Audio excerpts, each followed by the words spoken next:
നിശ്ചയദാർഢ്യമുള്ള നേതാക്കൾക്ക് മാത്രമേ രാജ്യത്തെ ശരിയായ ദിശയിലേക്ക് നയിക്കാൻ കഴിയൂ എന്ന വാദം ശരിവെക്കുന്ന തരത്തിലുള്ള നീക്കങ്ങളുമായി ഗ്രീസ്.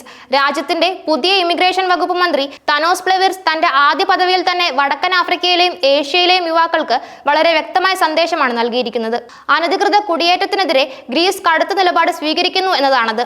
ഈ നീക്കം രാജ്യത്തിനകത്തും അന്താരാഷ്ട്ര അനധികൃതമായി രാജ്യത്ത് പ്രവേശിക്കുന്നവരുടെ കഥനകഥകൾ കേട്ട് കണ്ണീരൊഴുക്കാൻ തങ്ങൾ വിഡ്ഢികളല്ല എന്ന അദ്ദേഹത്തിന്റെ പ്രസ്താവന ഏറെ ശ്രദ്ധേയമായി. അനധികൃത കുടിയേറ്റക്കാരിൽ പലരും ഈജിപ്ത്, പാകിസ്ഥാൻ, ബംഗ്ലാദേശ് തുടങ്ങിയ സുരക്ഷിത രാജ്യങ്ങളിൽ നിന്നാണ് വരുന്നതെന്നും ഇനി മുതൽ അനധികൃതമായി ഗ്രീസിലെത്തുന്നവർക്ക് അഭയം നൽകില്ലെന്നും അദ്ദേഹം ഉറപ്പിച്ചു പറഞ്ഞു.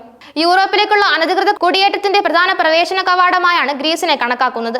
പ്രത്യേകിച്ചും ബ്രിട്ടനിലേക്ക് കടക്കാൻ ശ്രമിക്കുന്ന കുടിയേറ്റക്കാർ ഗ്രീസ് വഴി വടക്കൻ ഫ്രാൻസിലെത്തി ഇംഗ്ലീഷ് ചാനൽ വഴി ബ്രിട്ടനിലേക്ക് കടക്കുന്നത് പതിവാണ്. ഗ്രീസ് നിലപാട് കടുപ്പിക്കുന്നതോടെ ബ്രിട്ടനിലേക്കുള്ള അനധികൃത കുടിയേറ്റക്കാരുടെ എണ്ണം കുറയുമെന്നാണ് പ്രതീക്ഷിക്കുന്നത്. കുടിയേറ്റക്കാരുടെ എണ്ണത്തിലെ വർധനവും ഗ്രീസിന്റെ കടുത്ത നടപടികളും ഈ മാസം ആദ്യവാരം മാത്രം ഗ്രീക്ക് ദ്വീപുകളിൽ 4000-ഓളം അനധികൃത കുടിയേറ്റക്കാർ എത്തിയതായാണ് കണക്കുകൾ വ്യക്തമാക്കുന്നത്. അടിസ്ഥാന ഭക്ഷണം മാത്രം നൽകി വെയർഹൌസുകളിലെ താൽക്കാലിക ക്യാമ്പുകളിൽ കോൺക്രീറ്റ് തറയിൽ കിടന്നുറങ്ങേണ്ടി വരുന്ന ഇവരുടെ അവസ്ഥ ദയനീയമാണ്. അസ്വസ്ഥരായ ഇവർ കലാപമുണ്ടാക്കിയേക്കുമെന്ന ഭയത്താലാണ് അനധികൃത കുടിയേറ്റക്കാരെ ജയിലിലടയ്ക്കാൻ ഗ്രീസ് ഉദ്ദേശിക്കുന്നത്. ഈ നിയമം ആഭ്യന്തരമായും അന്താരാഷ്ട്ര തലത്തിലും വലിയ ചർച്ചകൾക്ക് വഴിവെച്ചിട്ടുണ്ട്. വർഷങ്ങളായി യുദ്ധങ്ങളും സംഘർഷങ്ങളും ദാരിദ്ര്യവും മൂലം പലായനം ചെയ്യുന്ന ലക്ഷക്കണക്കിന് ആളുകൾക്ക് യൂറോപ്പിലേക്കുള്ള ഒരു പ്രധാന ഇടത്താവളമാണ് ഗ്രീസ്. തുർക്കിയിൽ നിന്ന് ഈജിയൻ കടൽ വഴിയുള്ള എളുപ്പത്തിലുള്ള പ്രവേശനം കാരണം സിറിയ, അഫ്ഗാനിസ്ഥാൻ, ഇറാഖ് എന്നിവിടങ്ങളിൽ നിന്നുള്ള അഭയാർത്ഥികളുടെ പ്രധാന ലക്ഷ്യങ്ങളിലൊന്നായി ഗ്രീസ് മാറി.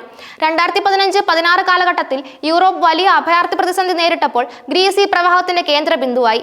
അക്കാലത്ത് പ്രതിദിനം ആയിരക്കണക്കിന് ആളുകളാണ് ഗ്രീക്ക് ദ്വീപുകളായ ലെസ്ബോസ്, ചിയോസ്, സാമോസ് എന്നിവിടങ്ങളിൽ എത്തിയിരുന്നത്. ഇവരെ കൈകാര്യം ചെയ്യാൻ ഗ്രീസിന് മതിയായ അടിസ്ഥാന സൗകര്യങ്ങളോ മാനവ വിഭവശേഷിയോ ഉണ്ടായിരുന്നില്ല. ഇത് ദ്വീപുകളിൽ വലിയ തോതിലുള്ള ക്യാമ്പുകൾക്ക് രൂപം നൽകി.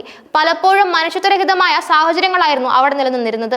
യൂറോപ്യൻ യൂണിയൻ തുർക്കിയുമായി ഒരു കരാറിൽ ഏർപ്പെട്ടതിനെ തുടർന്ന് അഭയാർത്ഥി പ്രവാഹത്തിന് താൽക്കാലികമായി ഒരു കുറവുണ്ടായി. എന്നാൽ അടുത്തിടെയായി വീണ്ടും അനധികൃത കുടിയേറ്റക്കാരുടെ എണ്ണം വർദ്ധിച്ചു വരുന്നതാണ് കണക്കുകൾ സൂചിപ്പിക്കുന്നത്. പഴയ യുദ്ധമേഖലകളിൽ നിന്നുള്ളവർക്ക് പുറമെ സാമ്പത്തിക കാരണങ്ങളാൽ കുടിയേറാൻ ശ്രമിക്കുന്നവരുടെ എണ്ണത്തിലും വർധന ഉണ്ടായിട്ടുണ്ട്. ഇതാണ് ഗ്രീസ് പുതിയതും കടുത്തതുമായ നിലപാടുകളിലേക്ക് നീങ്ങാൻ കാരണം. ആശങ്കകളും പിന്തുണയും ഗ്രീസിന്റെ പുതിയ കുടിയേറ്റ നയത്തോട് അന്താരാഷ്ട്ര തലത്തിൽ സമ്മിശ്ര പ്രതികരണങ്ങളാണ് ഉണ്ടായിക്കൊണ്ടിരിക്കുന്നത്. മനുഷ്യാവകാശ സംഘടനകളും ഐക്യരാഷ്ട്രസഭയുടെ അഭയാർത്ഥി ഏജൻസികളും ഗ്രീസിന്റെ ഈ നീക്കത്തിൽ ആശങ്ക രേഖപ്പെടുത്തിയിട്ടുണ്ട്. അഭയാർത്ഥികളെ ജയിലിലടയ്ക്കുന്നതും കൂട്ട നാടുകടത്തലുകളും അന്താരാഷ്ട്ര നിയമങ്ങൾക്ക് വിരുദ്ധമാണെന്നും അഭയാർത്ഥികളുടെ അടിസ്ഥാനപരമായ അവകാശങ്ങളെ ലംഘിക്കുന്നതാണെന്നും അവർ ചൂണ്ടിക്കാട്ടുന്നു. ഒരു രാജ്യത്തിന് അതിർത്തി സംരക്ഷിക്കാൻ അവകാശമുണ്ടെങ്കിലും അത് അന്താരാഷ്ട്ര നിയമങ്ങളെയും മാനുഷിക തത്വങ്ങളെയും മാനിച്ചായിരിക്കണമെന്ന് അവർ വാദിക്കുന്നു. എന്നാൽ യൂറോപ്യൻ യൂണിയനിലെ ചില അംഗരാജ്യങ്ങൾ ഗ്രീസിന്റെ നിലപാടിനെ പിന്തുണയ്ക്കുന്നുണ്ട്. അനധികൃത കുടിയേറ്റം യൂറോപ്പിന് മൊത്തത്തിലൊരു ഭീഷണിയായി മാറിയിരിക്കുകയാണെന്നും അതിനെ ശക്തമായി നേരിടേണ്ടത് അത്യാവശ്യമാണെന്നും അവർ വ്യക്തമാക്കി. അതിർത്തി നിയന്ത്രണങ്ങൾ കർശനമാക്കുകയും അനധികൃതമായി എത്തുന്നവരെ തിരിച്ചയക്കുകയും ചെയ്യുന്നത് അഭയാർത്ഥി പ്രവാഹത്തെ ഫലപ്രദമായി ചെറുക്കാൻ സഹായിക്കുമെന്നും അവർ വാദിക്കുന്നു. ബ്രിട്ടൻ പോലുള്ള രാജ്യങ്ങൾ ചാനൽ കടന്നുള്ള അനധികൃത കുടിയേറ്റം തടയാൻ ഗ്രീസ് പോലുള്ള രാജ്യങ്ങളുടെ സഹായം തേടുന്നുണ്ട്. ഗ്രീസ് നിലപാട് കടുപ്പിക്കുന്നത് തങ്ങൾക്ക് ഗുണകരമാകുമെന്നാണ് അവരുടെ പ്രതീക്ഷ. ഗ്രീസിന്റെ പുതിയ കുടിയേറ്റ നയം ഹ്രസ്വകാലാടിസ്ഥാനത്തിൽ അനധികൃത കുടിയേറ്റക്കാരുടെ എണ്ണം കുറയ്ക്കാൻ സഹായിച്ചേക്കാം. എന്നാൽ ദീർഘകാലാടിസ്ഥാനത്തിൽ ഇത് എന്തെല്ലാം പ്രത്യാഘാതങ്ങൾ ഉണ്ടാക്കുമെന്ന് കണ്ടറിയേണ്ടിയിരിക്കുന്നു. കുടിയേറ്റക്കാരെ തടവിലാക്കുന്നതും നാടുകടത്തുന്നതും ഗുരുതരമായ മനുഷ്യാവകാശ ലംഘനങ്ങൾക്ക് വഴിവെച്ചേക്കാം. കൂടാതെ ഇത് അന്താരാഷ്ട്ര സമൂഹത്തിൽ ഗ്രീസിന്റെ പ്രതിച്ഛായയെയും ബാധിക്കാം. അഭയാർത്ഥി പ്രശ്നത്തിന് ഒരു സമഗ്രമായ പരിഹാരം കണ്ടെത്തേണ്ടത് യൂറോപ്യൻ യൂണിയന്റെ മൊത്തത്തിലുള്ള ഉത്തരവാദിത്വമാണ്. അതിർത്തി രാജ്യങ്ങളായ ഗ്രീസ്, ഇറ്റലി, സ്പെയിൻ തുടങ്ങിയ രാജ്യങ്ങൾക്ക് മാത്രം ഈ ഭാരം താങ്ങാൻ കഴിയില്ല.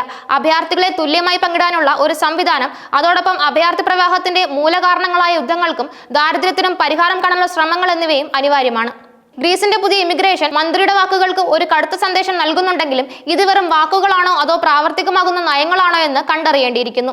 യൂറോപ്പിന്റെ അതിർത്തികൾ സുരക്ഷിതമാക്കുന്നതിനോടൊപ്പം മാനുഷിക പരിഗണനകളും അന്താരാഷ്ട്ര നിയമങ്ങളും പാലിക്കുക എന്നത് ഗ്രീസിനെ സംബന്ധിച്ചിടത്തോളം ഒരു വലിയ വെല്ലുവിളിയായിരിക്കും.